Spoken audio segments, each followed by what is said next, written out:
Hey guys, welcome to the channel. I'm Barron, and today we're going over my deer season loadout. If you're new to the channel, this is an ongoing series for deer season 2022, and I'm bringing you guys along with me.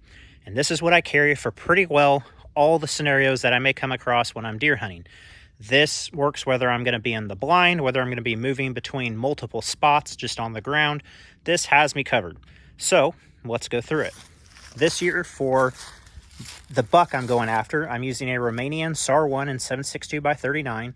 It's got an Armacon flash hider, an ALG trigger, primary arms, 3 power. I can't remember the name of the mount right now, but I will drop that down in the description. And then I've got one of these GoPro-like cameras just so I can take you guys along. Hopefully the cold won't kill the batteries really quick and you guys can see some of that hunt. It's sitting on top of just a cheap foldable chair. I think I got it at Academy. These are great because they pack up, they're light, they're out of the way, and yet you get a pretty good place to sit. Should terrain not allow for me to use that chair, I have the heated seat, which is good because it insulates you from the ground, especially if it's wet and cold. That thing's a lifesaver. Moving down, I've got the Marine Corps Day Pack. This is the older generation of Marpat, which I've used a lot, if you can't tell from how faded it is. I went ahead and threw some orange tape on it this year just because we have a lot of hunters around me and it seems like that's an ever increasing number, so I want to be a little more visible. Moving down, we've got toilet paper for obvious reasons. We've got some more of this tape, and this is pretty useful because I can tape this on my blind if I need to. If I go to a spot that's pretty well hidden, I can toss this on top of a branch, and it's just a visual indicator that, hey, somebody is sitting under here.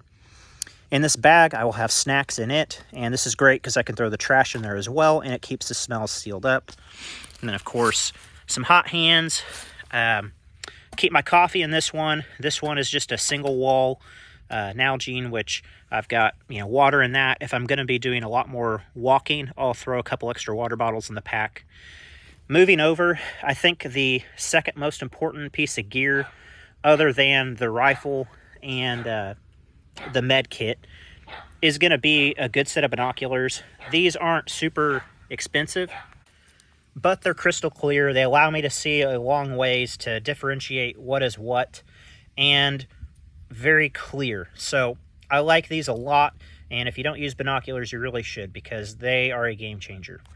Up next, I have my IFAK, and with that, I've got a little marking light. This flashes, and it's a IR strobe, so should I go missing or something like that, and for some reason I can't get a hold of anybody, they do a helo search or something, there you go. Probably not practical, but it doesn't really add any weight or bulk, so there it is.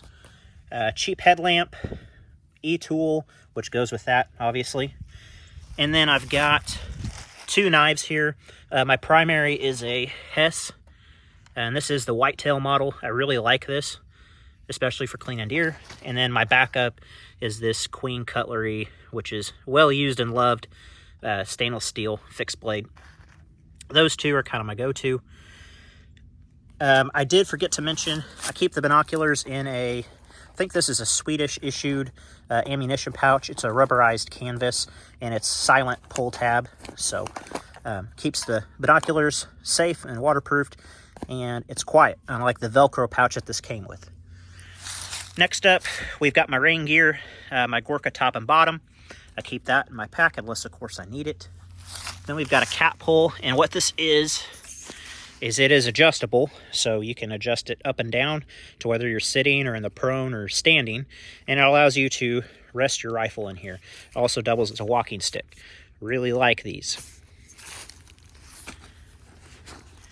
Then we get into clothing, which around where I'm at, tomorrow it's supposed to be in the low 20s, and so layering up is the name of the game. I've got some silkies, followed by waffles, which, if you're civilian, silkies, because they're smooth and silky, really lightweight. Then these have like a waffle pattern, and they're just a little more insulated.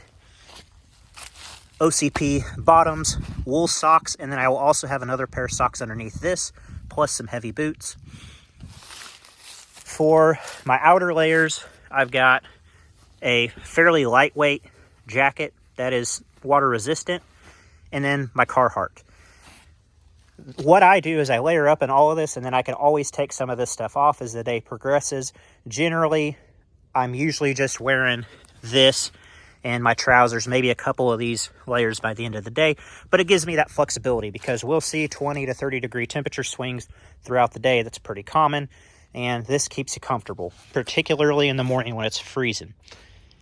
Along with that, I've got my orange gear, which, you know, hat, balaclava, vest. I've got another balaclava. This one's a little bit lighter weight with a lighter weight beanie, and then my shooting mittens. All of that is sitting on top of a Marine Corps poncho, and the poncho is also an extremely important piece of kit. There have been many years where this thing has saved my rear. It's either started raining, started storming, snowing, or I'm in a place where the clothing I'm wearing doesn't really blend that well. I stick out, and I can just throw this thing on, even with my backpack on and all my gear, throw it over me, and I can pretty well sit anywhere in my area and blend in. It's really nice for that reason, but then that goes back to being able to mark where you're at so you don't get shot by some idiot who's trespassing. So that's kind of my loadout. Again, this is what works for me in my area. Your mileage may vary. Hopefully there's some things in here that if you don't do already, you know, you can incorporate into your kit. And if there's some things I'm missing, let me know. Drop them down in the comments. And I probably am forgetting a few things, like I generally carry a handheld flashlight, and then of course my concealed carry firearm, things like that. But by and large, this is the bulk of what I take, and this is what gets me through. So let me know down in the comments what you guys do, if you do something different, and let me know how your deer season goes this year. The next video you should see up is of me actually hunting. So good luck to you guys. And most importantly, stay free.